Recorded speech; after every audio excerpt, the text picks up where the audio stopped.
The idea of Greater Israel isn't just some dusty historical concept you'd find in an old textbook. Oh no, it's very much alive and kicking in certain political circles today.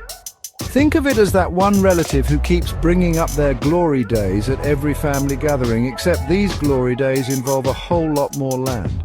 This vision for some stretches from the Mediterranean Sea all the way to the Jordan River, and sometimes even beyond.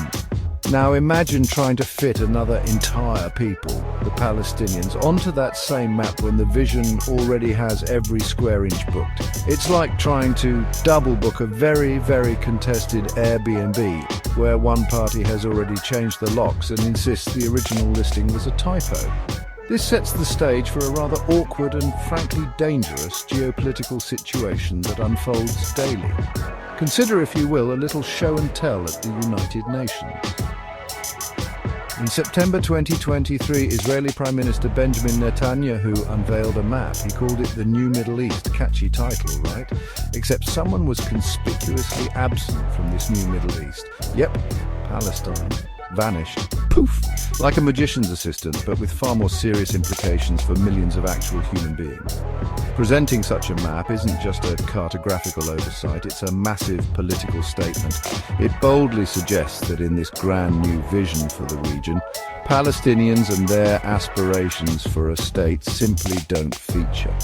It's the ultimate geopolitical ghosting played out on an international stage, making it abundantly clear who is and isn't part of the club. This theme of making Palestine disappear isn't just for high-profile UN speeches, it's also found in the classroom. Many Israeli educational materials, the very books shaping young minds, reportedly feature maps. These maps often label the entire territory between the Jordan River and the Mediterranean Sea as Israel. No dotted lines for the West Bank, no distinct area for Gaza, no mention of Palestine. It's a subtle yet incredibly effective way of normalizing a particular worldview from a very young age. If you grow up seeing a map that tells you this land is all one thing, it becomes much harder to imagine it any other way. It's nation building through geography lessons, ensuring the next generation sees the world, or at least their part of it, through a very specific lens. So, what we have here is a concerted effort, a quiet but persistent campaign of symbolic erasure. It's in the political rhetoric, it's on the official maps presented to the world, and it's embedded in the education system. This isn't accidental, it's a foundational step. If you can make a people and their claims invisible on paper and in discourse, it becomes significantly easier to make them invisible in terms of rights and sovereignty on the actual ground. This consistent messaging creates an atmosphere where the very idea of a Palestinian state is treated less as an inevitability or a right, and more as a quaint, outdated suggestion that everyone's too polite to dismiss entirely, but no one's really taking seriously anymore. Now let's talk about what happens when symbolic gestures meet concrete mixers. Over 700,000 Israeli settlers now live in the occupied West Bank and East Jerusalem. That's not a small number, it's more than the population of several well-known cities.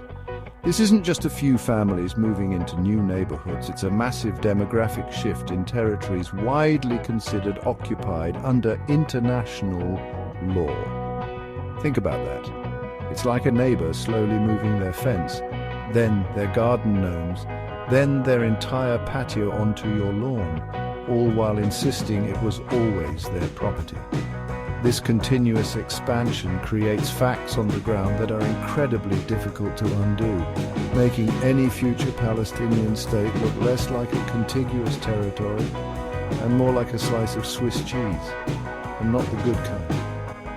Then there's the infrastructure, because you can't just have settlements without ways to get to them, can you? Israel has built an extensive network of roads and infrastructure, much of which is for Israelis only. These aren't just quaint country lanes, they are modern highways that slice through Palestinian land, often cutting off Palestinian communities from each other and from their farmlands or workplaces. The result is the fragmentation of Palestinian territories into a series of isolated enclaves or Bantustans. if you want to use a term with some rather uncomfortable historical echoes. It's a strategic re-engineering of the landscape, making daily life for Palestinians a logistical nightmare and further cementing Israeli control over key areas of the West Bank, effectively shrinking the space available for any future Palestinian entity. And here's the really clever bit. While Israel hasn't formally declared, "Hey world, we're annexing the West Bank," in many of these settlement areas, it has effectively applied its own laws and extended its government services, so settlers often live under Israeli civil law, get Israeli municipal services, and are, for all intents and purposes, living as if they are in Israel proper. This is de facto annexation. It's like saying you haven't eaten the entire cake, you've just eaten all the interesting bits and left a few crumbs for everyone else, but those crumbs are also technically still on your plate. This steady, incremental integration makes the Green Line, the internationally recognized armistice line, increasingly irrelevant in practice, if not in international law.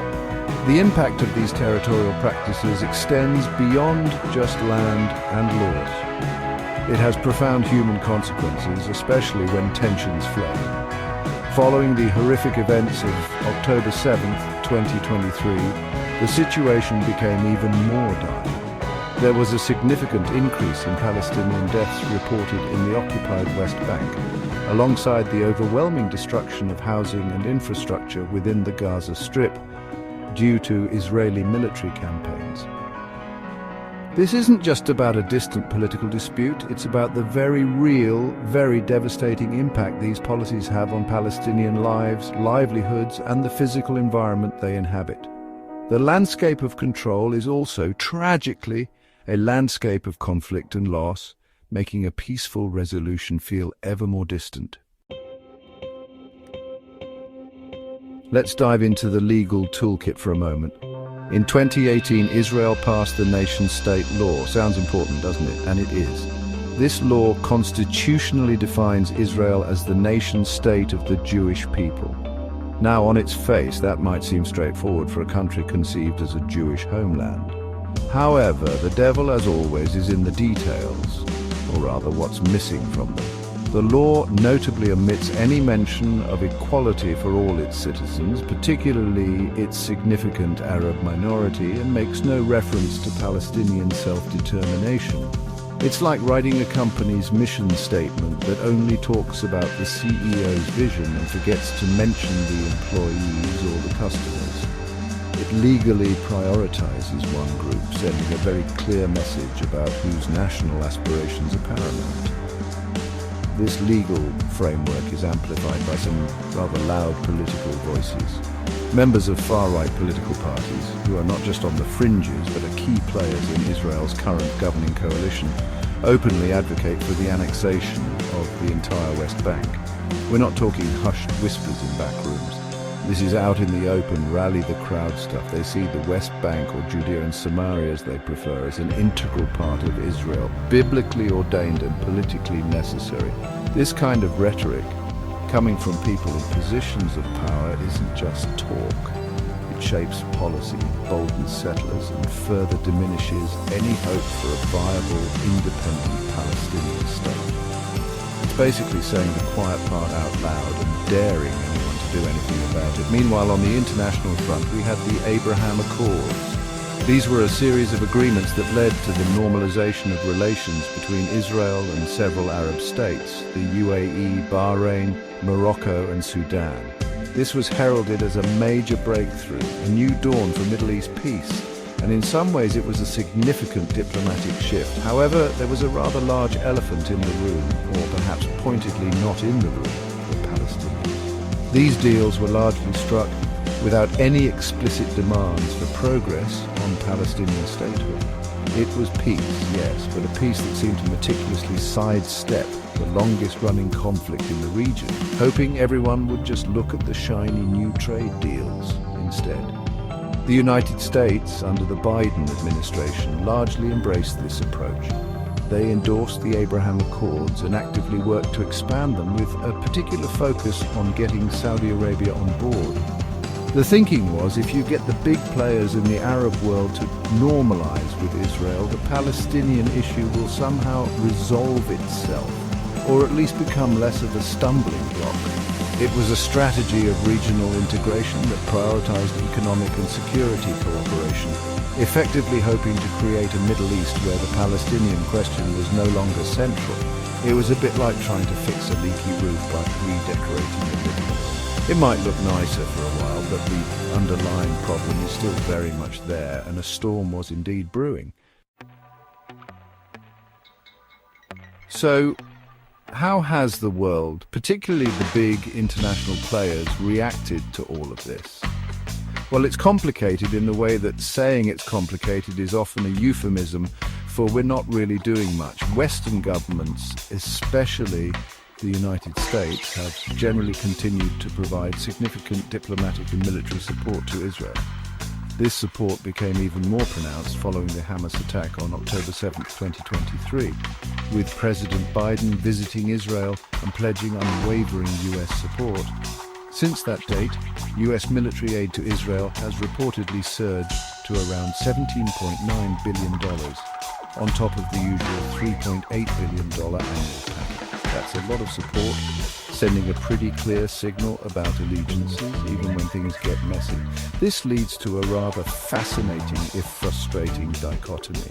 On one hand, you have many of these same Western nations, including the US, rhetorically endorsing a two-state solution. They talk about it in speeches, it appears in official statements, it's the go-to answer for how to solve the conflict. Yet on the other hand, their actions, or sometimes their inactions, often contribute to entrenching a one-state reality, a reality where Palestinians live under military occupation, or in the case of Gaza, under siege, with no clear path to sovereignty or self-determination. It's like loudly proclaiming your love for endangered species while simultaneously funding the bulldozer company clearing their habitat. The words say one thing, the reality on the ground screams another. The US, for instance, while expressing some concerns, President Biden described Israeli bombings in Gaza as over the top and even briefly withheld a bomb shipment, has largely maintained policies that don't fundamentally challenge the status quo. The US Embassy remains in Jerusalem, a move that broke with decades of international consensus. Recognition of Israeli sovereignty over the occupied Syrian Golan Heights continues. While some funding to UNRWA was restored before being cut again by some, and a US office on Palestinian affairs was reopened, these are comparatively small gestures against a backdrop of massive military and diplomatic backing for Israeli policies. There are even reports of dissent within the US government itself, with potential investigations into whether US arms transfers have violated American laws concerning humanitarian aid and human rights. Ultimately, the cumulative effect of symbolic erasure, relentless settlement expansion, enabling legislation, regional normalization deals that bypass Palestinian concerns, and a largely permissive international environment is the severe undermining of Palestinian sovereignty. Each element on its own is a challenge. Together, they form a formidable barrier to a just and lasting peace. The vision of two states living side by side in peace and security, which has been the theoretical endpoint for decades, feels further away than ever. Bringing this issue back into sharp global focus, not just as a humanitarian crisis, but as a fundamental question of rights and international law, is crucial if there's to be any hope of changing this trajectory. Otherwise, we're just watching a slow, quiet expansion reach its seemingly inevitable and deeply troubling conclusion.